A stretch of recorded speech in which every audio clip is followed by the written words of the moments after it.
আজ দেখাচ্ছি আমি যেভাবে ফ্রোজেন পরোটা তৈরি করে রাখি। প্রথমে সয়াবিন তেল নিয়েছি প্রায় 3 টেবিল চামচ, এরপর কর্নফ্লাওয়ার দিয়েছি 3 টেবিল চামচ। এখন খুব ভালো করে মিক্স করে এক সাইডে রেখে দিচ্ছি।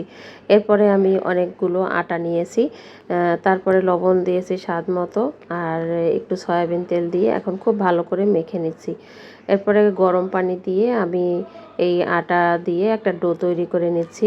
আমরা সাধারণত যেভাবে রুটি পরোটা তৈরি করে থাকি সবাই জানি কম বেশি। এরপরে আমি একটু নরম করে আটাটা ভালো করে গুলিয়ে নিচ্ছি। আর খুব ভালো করে একটু কিন্তু মাখিয়ে নিতে হবে, তাহলে পরোটাটা ফেটে যাবে না। এরপরে আরেকটু সয়াবিন তেল দিয়ে আমি এখন লেচি কেটে নিয়েছি যতটা আমার প্রয়োজন। ছোট ছোট নিয়েছি, যেহেতু আমি পাতলা পরোটা তৈরি করব, খুব বেশি মোটা করব না। যদি মোটা করতে চান আপনারা তাহলে একটু বড় সাইজের লেচি কেটে নেবেন। এরপরে আমি অল্প একটু আটা নিয়ে তারপরে একটা রুটি তৈরি করে নিয়েছি।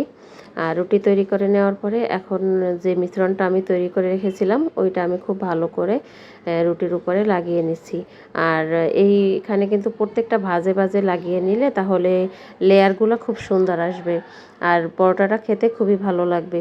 আমি খুব ভালো করে মাখিয়ে নিচ্ছি, প্রত্যেকটা ভাজে ভাজে মাখিয়ে নিতে হবে কিন্তু।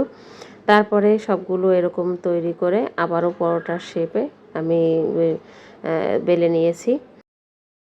এই পরোটাটা কিন্তু নর্মাল ফ্রিজে বেশ কিছুদিন ধরে রাখতে পারবেন, প্রায় 15 দিনও কিন্তু রাখা যায়।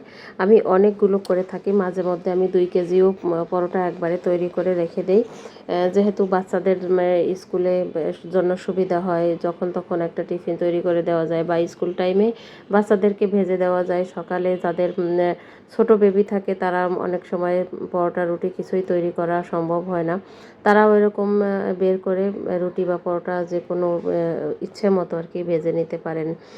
তাই আমার এই পদ্ধতিটা ট্রাই করে দেখবেন, খুবই নরম থাকবে পরোটাগুলো, শক্ত হবে না একদমই।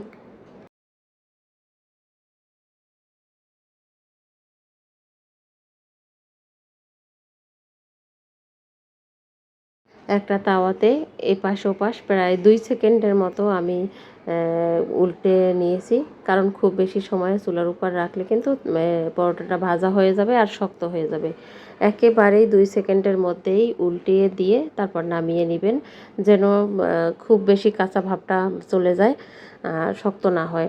তারপরে আমি সবগুলোই এরকম পরোটাগুলো এপাশ ওপাশ উল্টে তারপরে ঠান্ডা করে নিয়েছি। ঠান্ডা করে নিয়ে একটা বক্সে প্রথমে টিস্যু দিয়েছি, তারপরে সবগুলো এরকম রেখে আমি আবারও একটা বের করে ভেজে নিচ্ছি একটু ঘি দিয়ে। আপনারা চাইলে তেল দিয়ে ভেজে নিতে পারেন বা বাটার দিয়ে, যেমন ইচ্ছা। খুবই সফট থাকবে, এভাবে ট্রাই করে দেখবেন আশা করি।